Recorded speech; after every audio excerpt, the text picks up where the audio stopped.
Hi, I'm Jodi Vale, Mass Communications Professor and Station Manager of the FTC Soundstream at Five Towns College.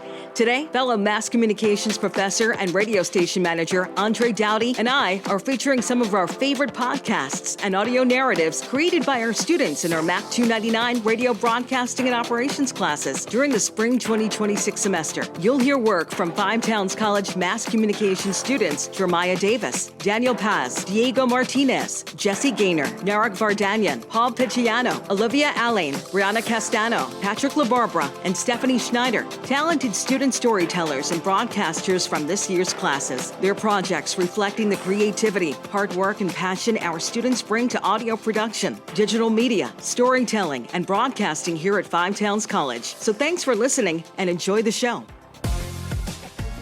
Presenting you Geo Entertainment Podcast Edition.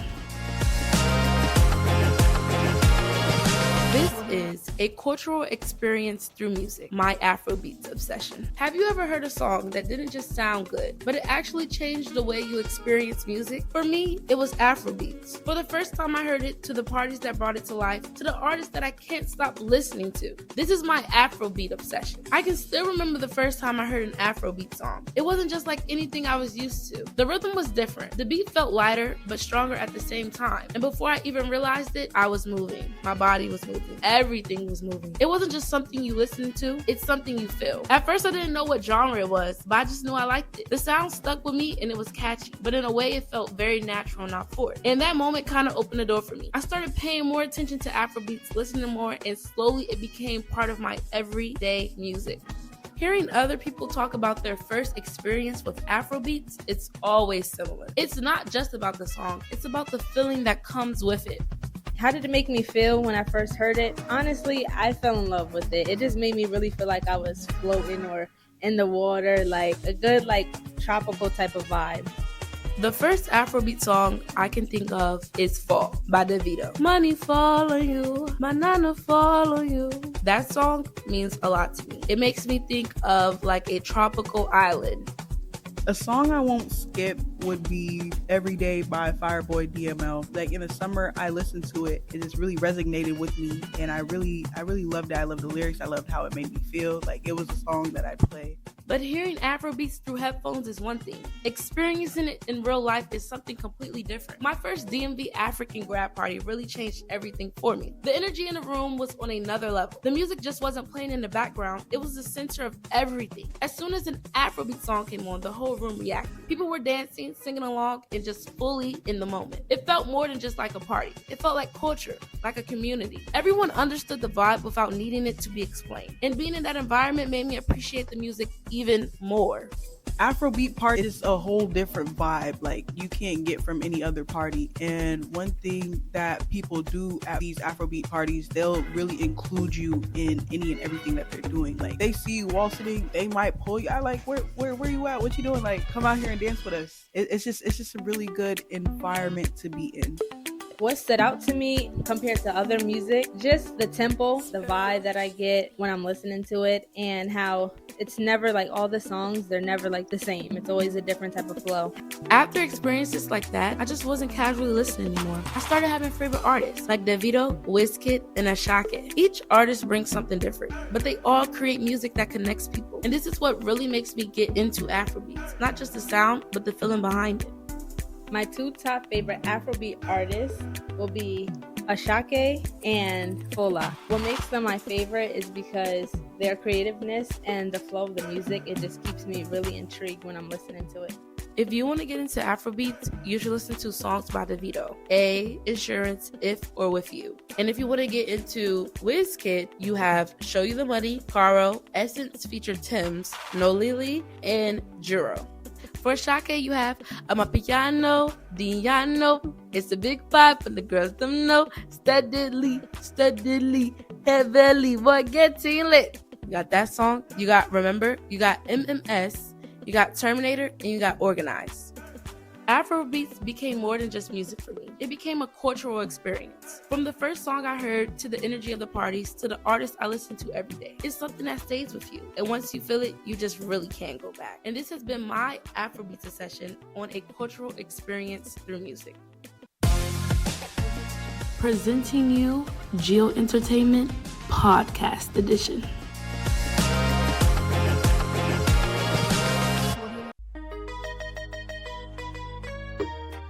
Dímelo, dímelo, mi gente. Welcome back and bienvenidos to El Dan Paz Show. Today, we're going to be speaking about El sonido del pasado está regresando. The sound of the past is returning. Today, we're going to speak about what's the reggaeton, how did it start.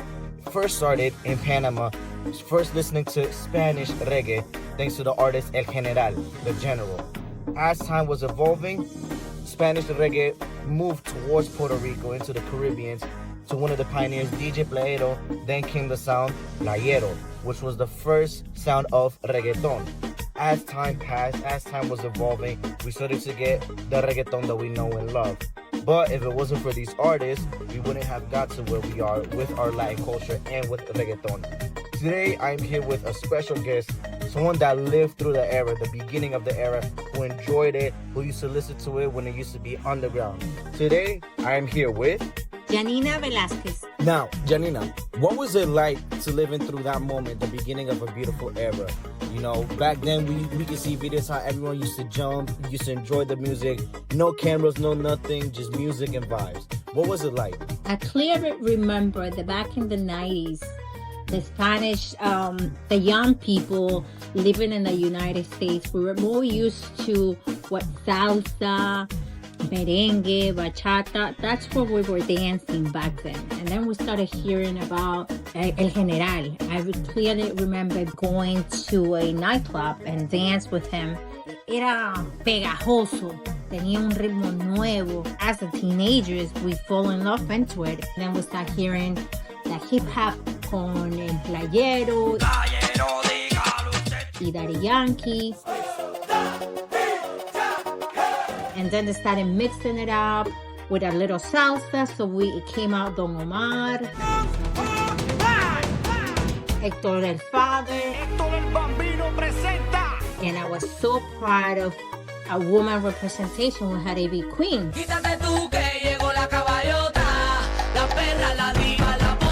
But it was the language, it was not accepted.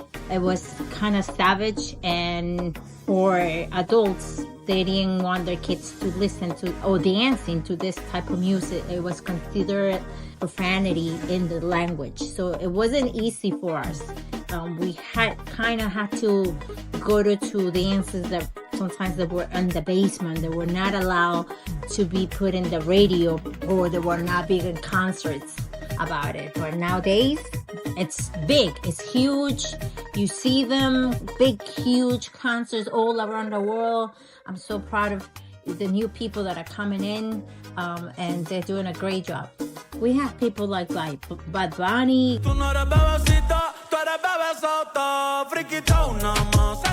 Karol G, Becky Jean. And it's unbelievable how the reggaeton has grown so much.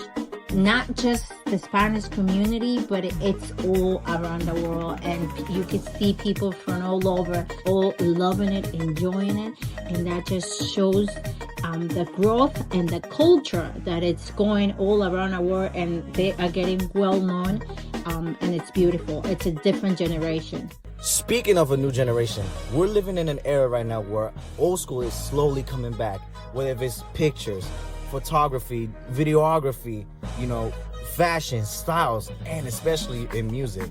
We're living in an era right now, especially in the Latin community, where the old school reggaeton, the sound, the rhythm, the flow is slowly coming back. And you're seeing a lot of new artists doing cool collabs with a lot of reggaeton legends like Nicky Jam, Tito el Bambino, Wisin, Yandel, A.B. Queen. It's cool to see these old school legends collabing with these new generation artists, and we have a lot of cool artists from this new school. A lot of cool artists such as Psycho,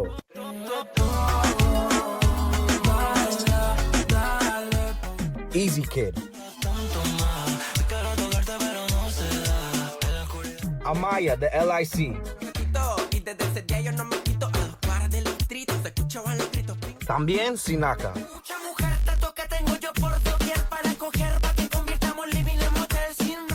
El Osito Huito,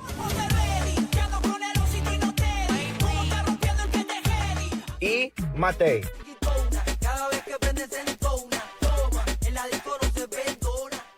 Now, for someone that's, in this generation, I feel like I just lived through the old school era, listening to these new artists with that old school flow, rhythm, the beat. I feel like it was pretty cool. Now, for someone that actually lived through it, what was it like listening to these new artists with that old school flow? Wow, ¿qué te puedo decir? It brings back memories, listening to the old music now with new beeps and sounds, bringing a more fresh and great memories from the 90s where I used to dance and enjoy, and now I can see my son not only be part of this new movement, this new generation, but also him taking part of this. My son is making music. He's one of those kids that is taking the experience from the old generation and putting it together with the new one.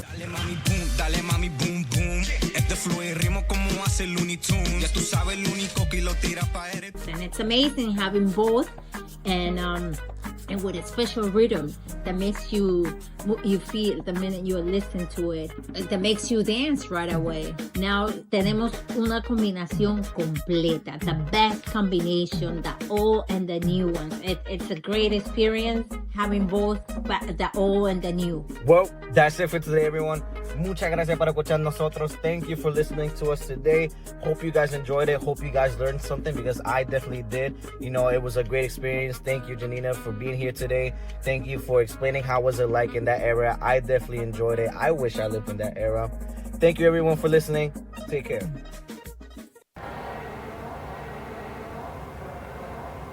It's a typical night inside Studio B at Five Towns College, but tonight there's a full band setting up. Cables run across the floor, amps are warming up. One by one, everyone's getting their instruments up and ready. My name is Diego Martinez. I'm a mass communication student concentrating in audio here at Five Towns College. Tonight I'm recording a live session with a Long Island band called Shorebreak.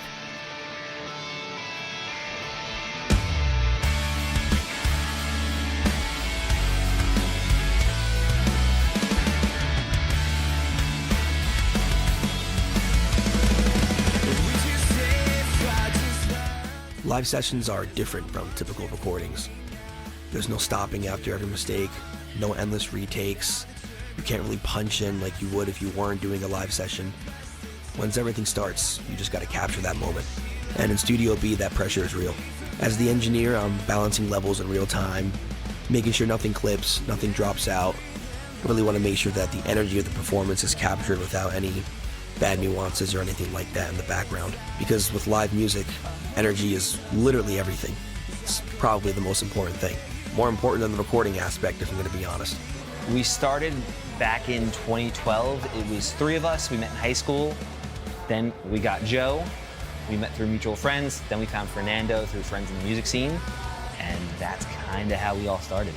That history behind a band, you can feel it. You can hear it as well. There's a kind of chemistry that only comes from just years of playing together in a group. In a live session, there's nowhere to hide that. Absolutely nowhere.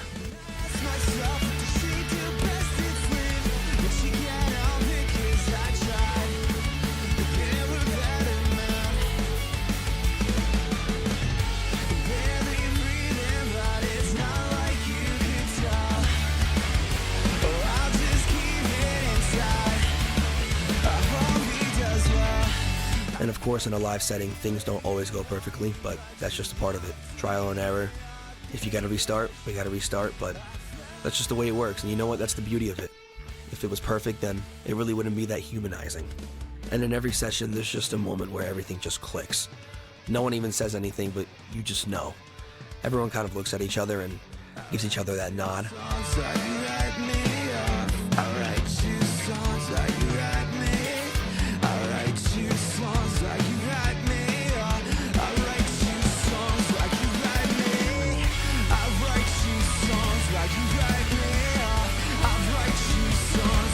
Behind every song, behind every recording, it's a room like this where the magic happens right here. Inside Studio B at Five Towns College, that moment is happening in real time. We're a band called Shorebreak. We're from Long Island, New York. We're here at Five Towns recording in the B Room. From Five Towns College, I'm Diego Martinez.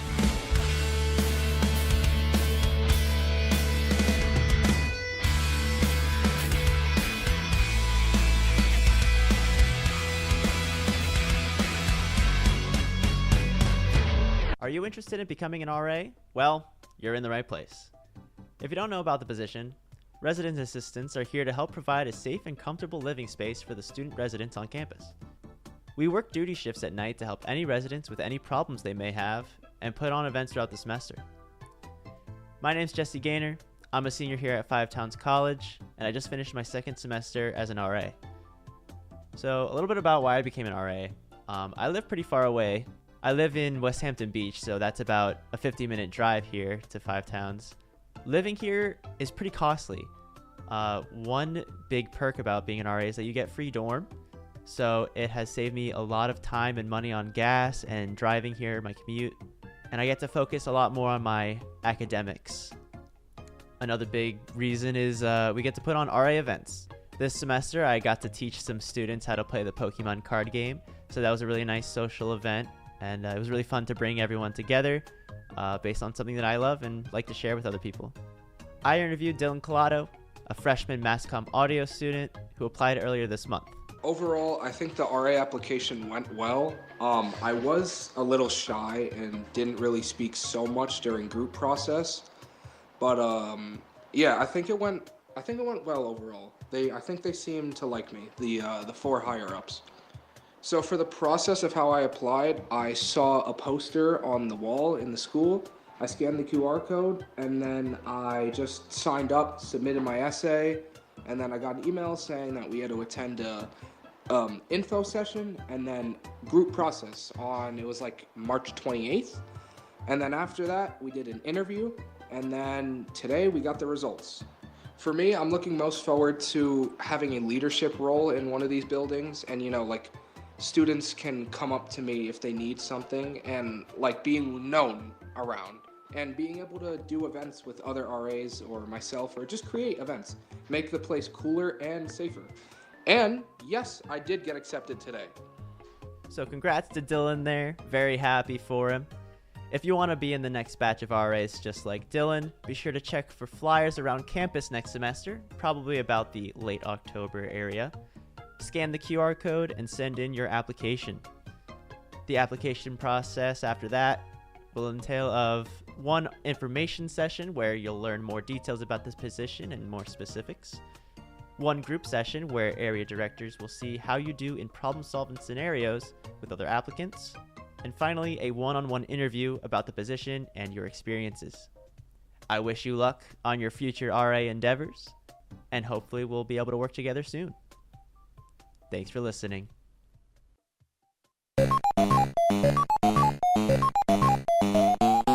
Just a yellow circle moving through a maze, and yet it's the most recognizable arcade game in the world. But what made this simple arcade game survive for over 40 years while most other arcade games disappeared? I think that a reason why Pac-Man is still so popular today is because it was a video game that was very ahead of its time. It was very unintimidating, pretty much, where the concept was very easy to follow no matter what age range you were in or gender, demographic. Most arcade games during the late 70s were based on shooting, with games like Space Invaders and Asteroids dominating the scene. Though in 1980, game designer Toru Iwatani had a different idea. He wanted a game that was more approachable for everyone, not just arcade enthusiasts. So he came up with Pac-Man.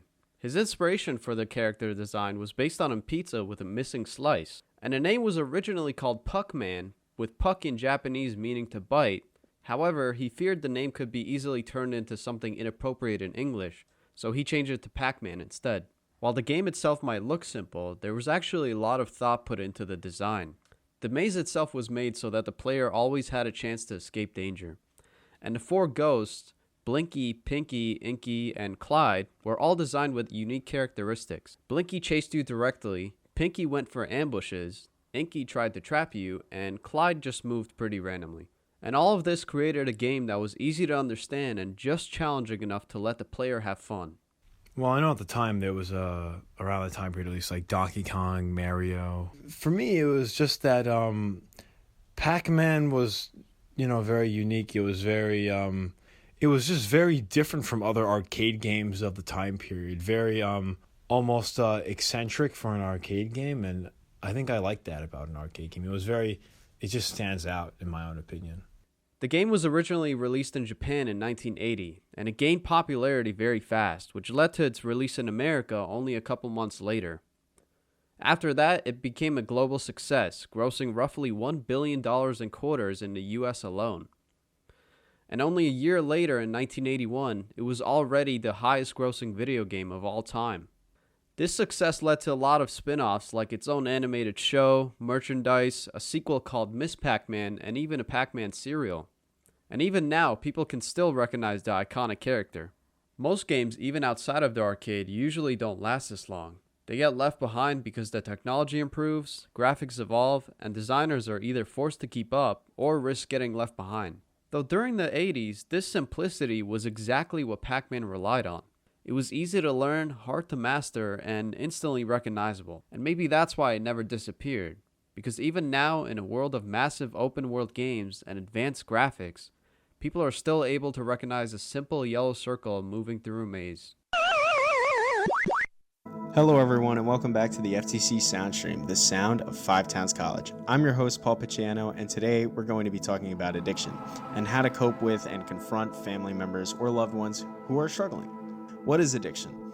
Addiction is a chronic, treatable medical disease involving very complex brain, genetic, and environmental factors, characterized by the inability to control behaviors or substance use despite their harmful consequences.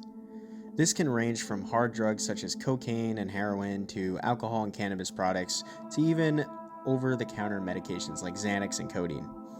Over 70 million Americans struggle with an addiction, with only 1 in 5 of them getting the treatment they need.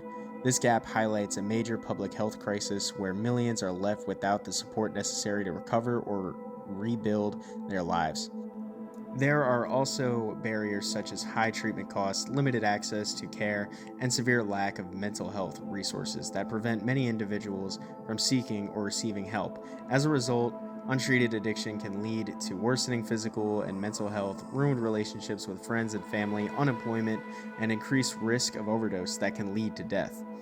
Addressing this issue is tough, but if enough public awareness is spread throughout the world, hopefully we can begin to decrease or even resolve addiction worldwide.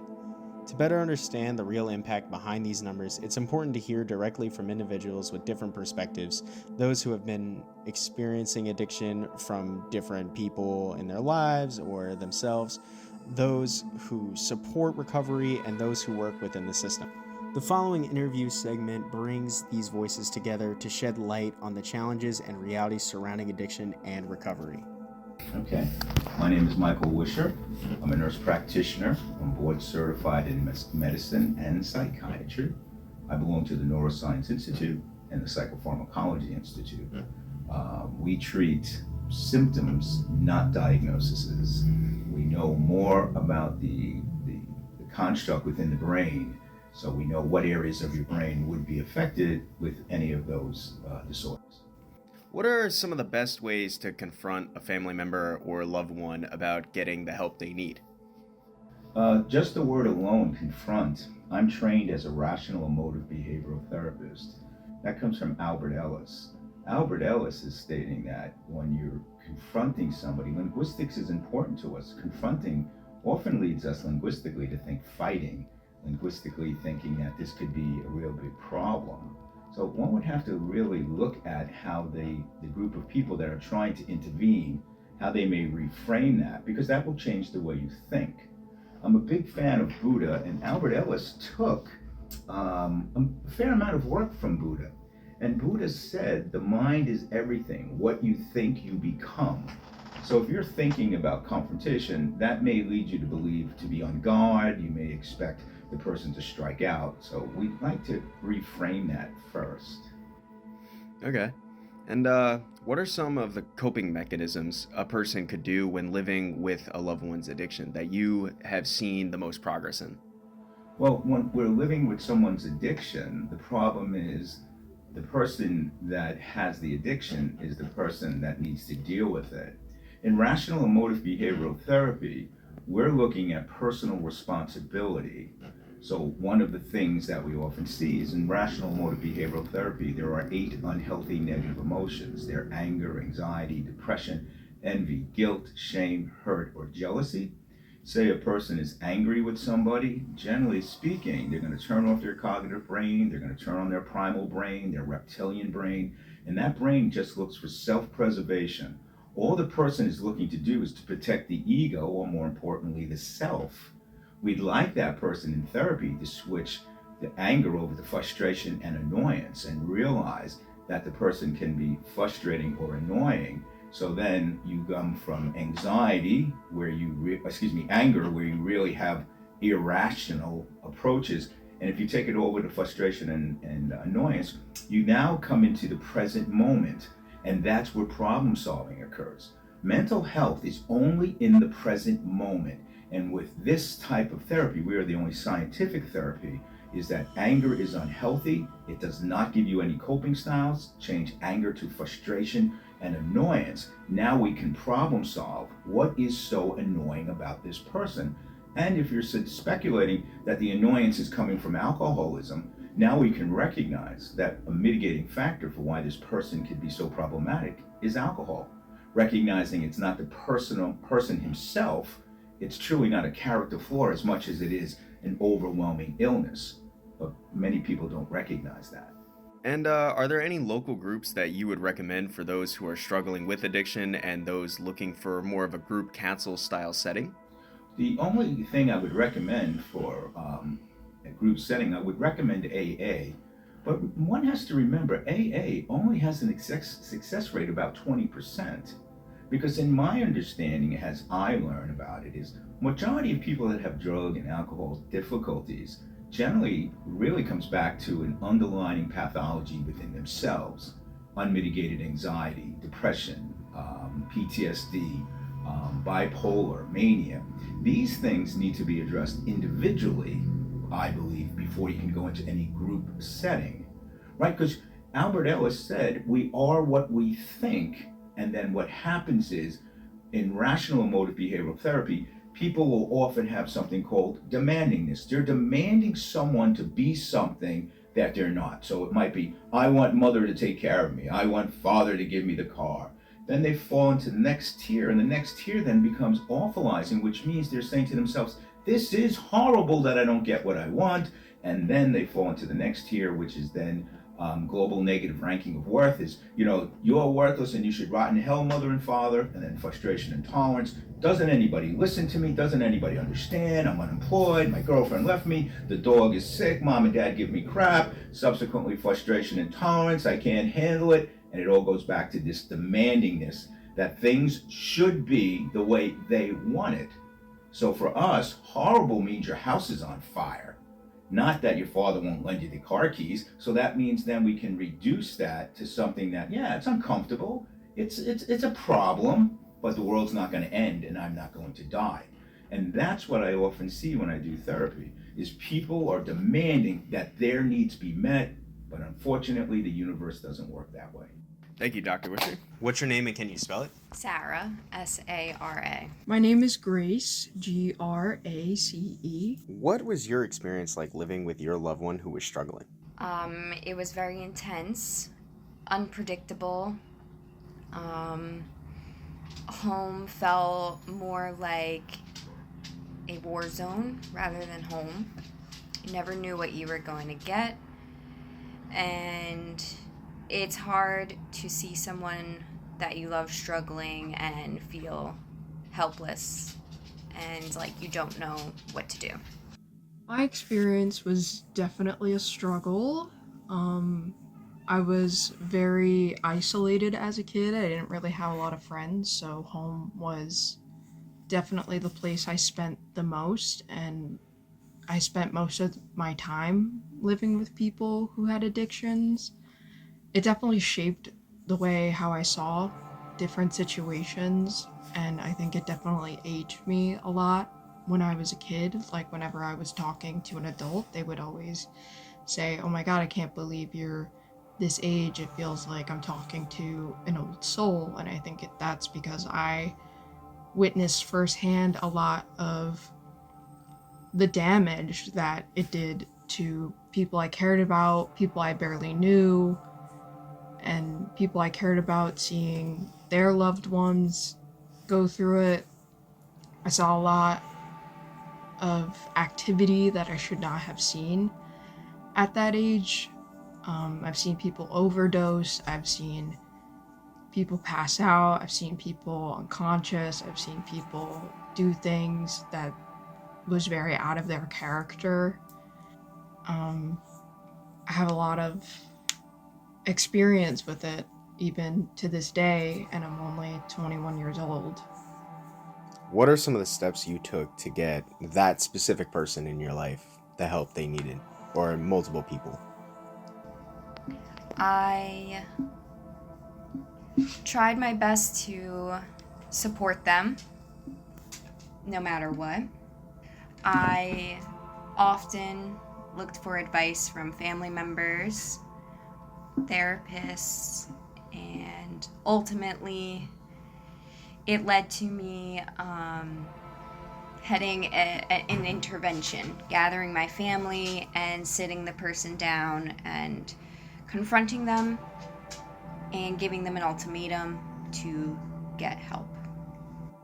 There are a lot of different things. I think definitely I did make some mistakes and I did make some decisions that were the right move.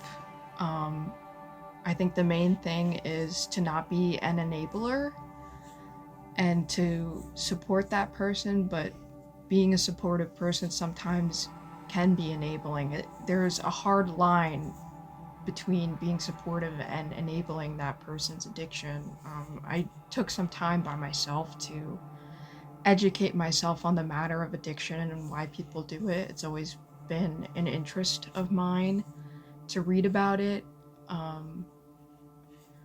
One of the authors that I do enjoy was Ellen Hopkins. She talked about her daughter's addiction and how it affected her and her children and just everyone around in her life through poetry. And also Kaveh Akbar was a good author I definitely learned from, and just many more that gave me a different perspective of what addiction is like. And I think I myself have been through different addictions in different forms, and I wouldn't even say drugs specifically, but like doing physical harm to myself. I was definitely addicted to it, and it's no matter what you're addicted to, I think it's hard to kind of give it up because it's like your body becomes so accustomed to it that you feel like you need it. And what are some of the coping mechanisms you do that, in your opinion, have been most helpful for you? The most helpful is to separate the person from the addiction and looking at them as a person just like myself. It's their first time on earth just like it's mine. Just because they are, a parent or someone or an adult doesn't mean that they aren't learning just like me.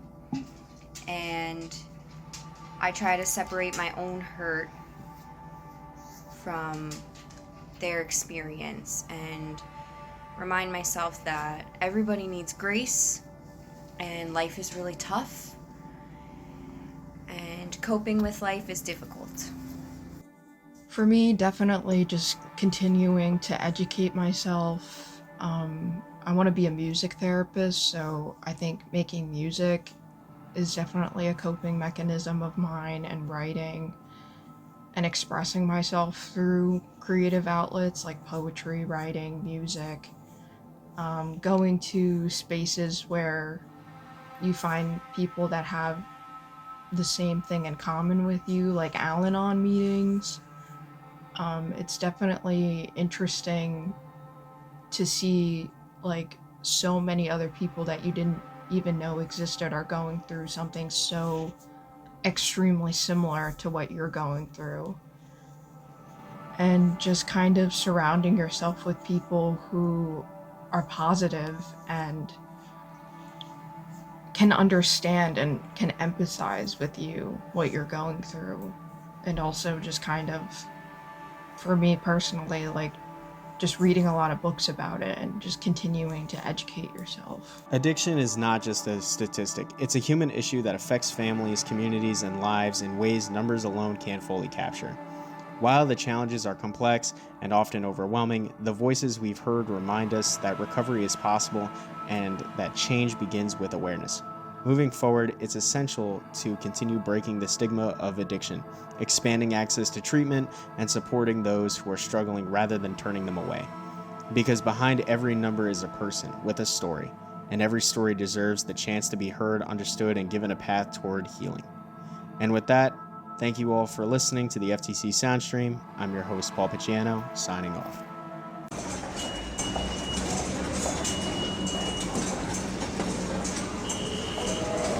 Every year, hundreds of people avoid paying the fare when taking the NYC subway.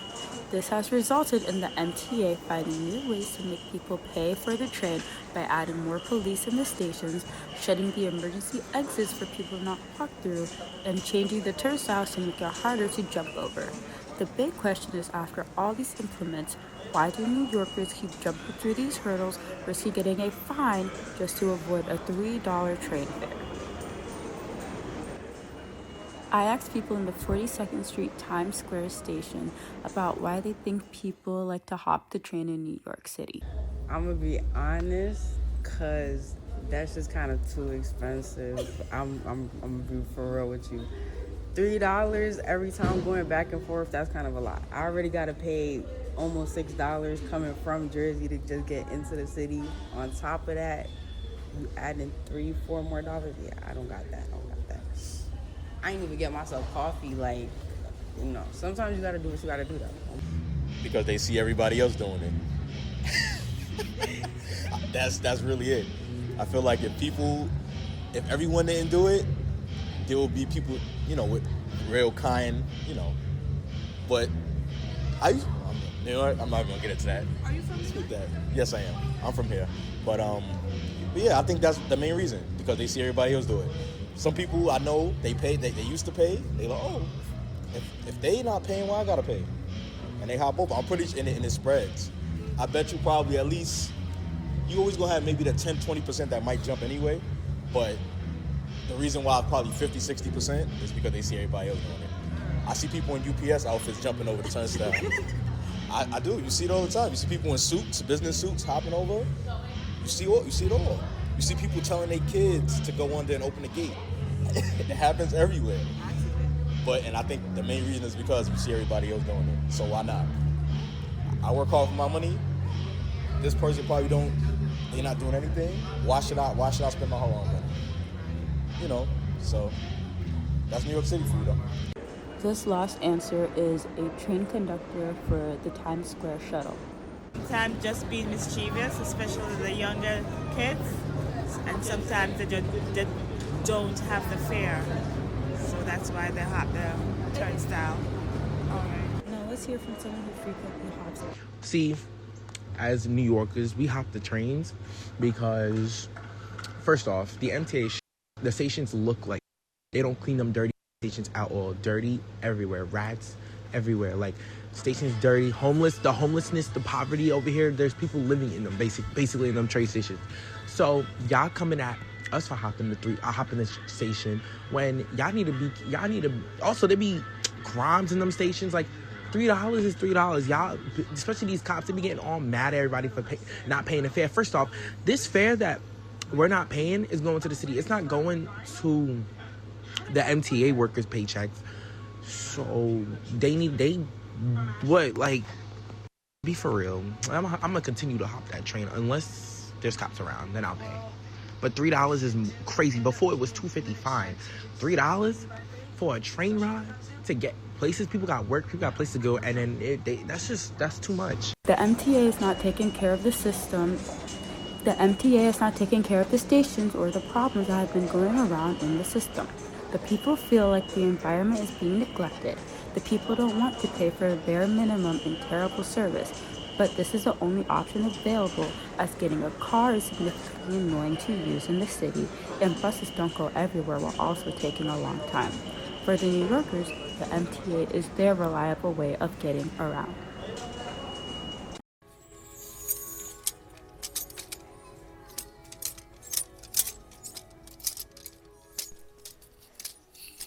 Remember when thrifting was a treasure hunt? Well, the hunt just got a lot more expensive.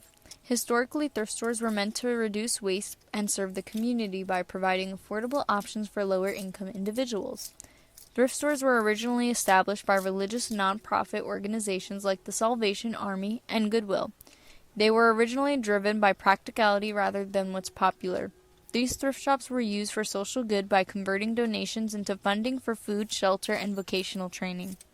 After the Great Depression and the post-war era, thrifting allowed people to become frugal and ensured those with limited financial means could access essentials, house goods, and clothing for an affordable price.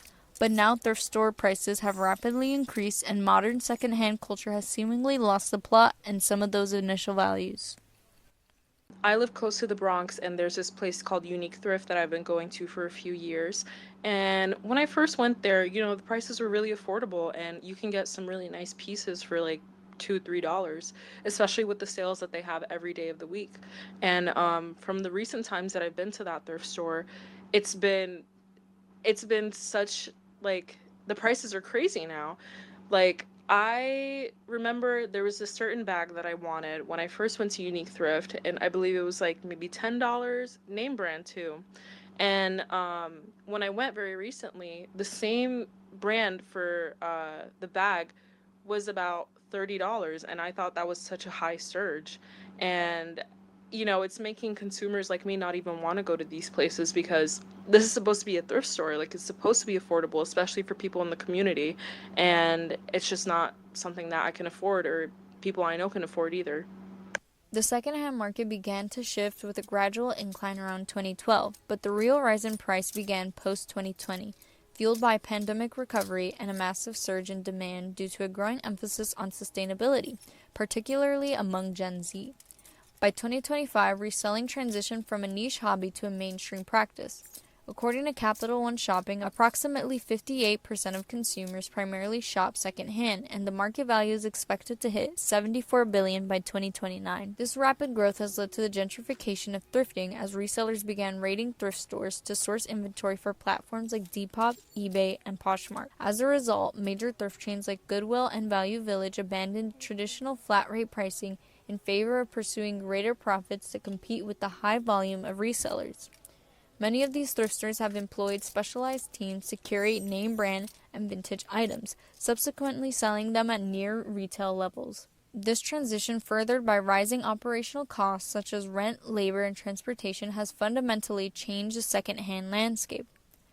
Here's a conversation I had with a thrift store employee at Steinway Thrift Shop located in Astoria about the high operational costs that keep their prices up. That's the example. $15,000 every month for rent. And when you start and they're asking you for like 3-month rent. So 15 times 3 is how much? It's like $55,000. $45,000. So you have to put $45,000 on the table before they give you the keys. And immediately you start paying the next month until all this is over. Yeah. And on top of just the rent, as a business, you have to pay the electricity, you have to pay insurance, you have to pay employees. Yeah. So if everything adds up at your base rent, it comes up to like maybe $60,000-$70,000 a month. Rising thrift store prices have led to the gentrification of secondhand spaces, harming low-income households who rely on these stores for basic necessities. As higher-income consumers and resellers flood the market in search of sustainable fashion, the competitive pressure has stripped thrift stores of affordable pricing. This change has pushed out the very people these stores were meant to help. Now many regular shoppers are forced to buy less or stop thrifting entirely, as the affordable deals that once supported their needs have disappeared. Ultimately, the classic affordable treasure hunt experience has been replaced by a competitive, curated environment where high demand keeps prices at an all-time high. Next time you buy a marked-up vintage find, ask yourself, how much is too much for a second-hand item?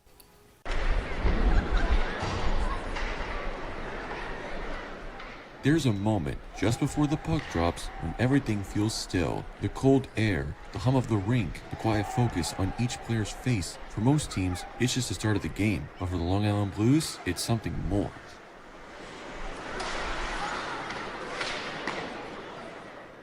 Long Island Blues is a hockey team for children with learning disabilities such as autism and Down syndrome. Here, the game isn't just about goals or wins, it's about confidence, connection, and finding a place to belong. Growing up, I was always playing ice hockey, but then a coach one day told me that I don't belong, and I found a special needs expo on Long Island, and they basically told me I'm able to play at like all levels and all abilities, and they made me feel welcomed on the team. I met my girlfriend on this team. It's a good team. It's good for all people that have disabilities and challenges throughout their life. It's good all around. The Blues aren't just learning how to skate or pass, they're learning how to communicate, how to trust, and how to be a part of something bigger than themselves. Once the players of the Long Island Blues find that they belong somewhere, they can grow as athletes and people. Muscles get stronger, movements get sharper, and confidence begins to build. I think it's important, A, for the physical activity that he gets, because a lot of times he doesn't get that opportunity. And the other reason is the camaraderie between the teams. He's part of something, he's part of a team, and I think that gives him a lot of self-esteem and makes him feel a lot better about himself. And it's not just physical growth, it's mental growth. You're learning not only skills on the ice, but you're learning things like teamwork and communication. And these are skills that I've seen players develop, again, on the ice and use in things like work and like school. Each drill, each pass, each moment on the ice is also a lesson in connection. Over time, the change becomes impossible to miss, not just in how they play, but in who they become. It gives them self-confidence. It gets them out in the social field also to meet other players and to respect other players and to be out on the field and show their ability, and it's rewarding to them. What started as a search for belonging has turned into something more. It teaches them that just because of a disability doesn't mean that it should hold them back from doing whatever they feel that they would like to do. Here, they're not defined by limitations, they're teammates, athletes, hockey players. The scoreboard doesn't tell this story. It won't show the first time a child followed a full drill, or made a pass, or laughed with a teammate, but these moments are the real victories. Because sometimes, finding a place to belong is just the start. Sometimes, it's where everything changes.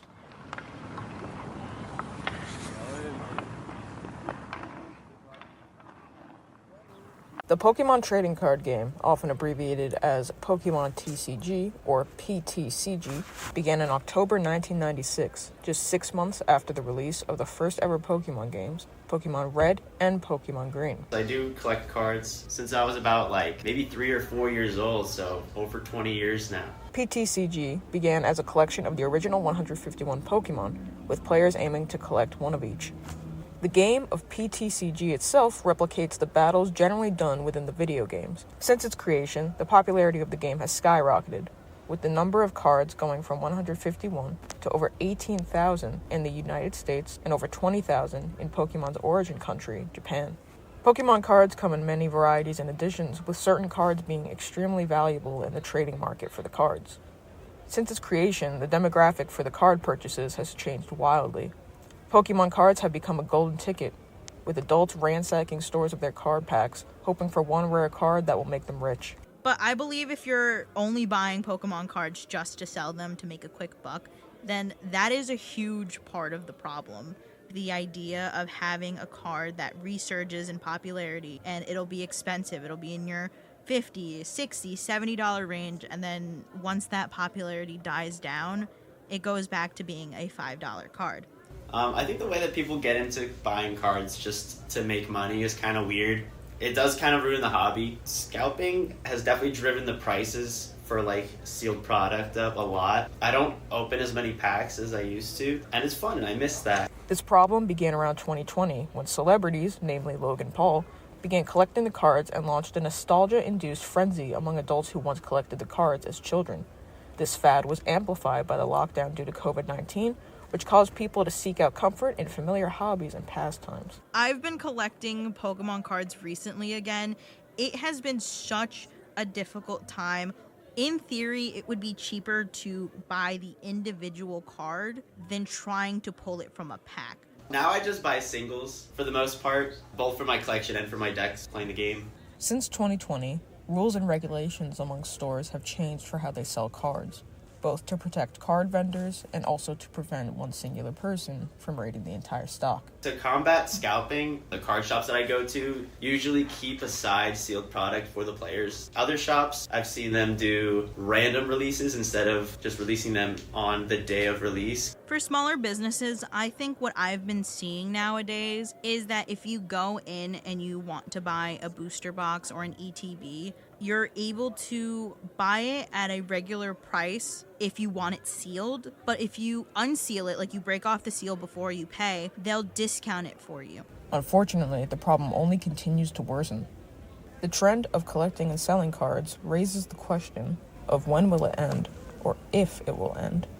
Thanks for listening to our MAC299 radio broadcasting and operations student projects, podcasts, and audio narratives for spring 2026. A special thanks to our students Jeremiah Davis, Daniel Paz, Diego Martinez, Jesse Gaynor, Narek Vardanyan, Paul Picciano, Olivia Allen, Brianna Castano, Patrick LaBarbera, and Stephanie Schneider, our mass communication students who shared their creativity and talent this semester. At Five Towns College, students can pursue associates, bachelor's, master's, and doctorate degrees in the creative, musical, visual, and performing arts. It's a small, specialized campus that gives students the opportunity to collaborate, create, and gain hands-on experience in a supportive learning environment. To learn more about Five Towns College, contact admissions at admissions@ftc.edu.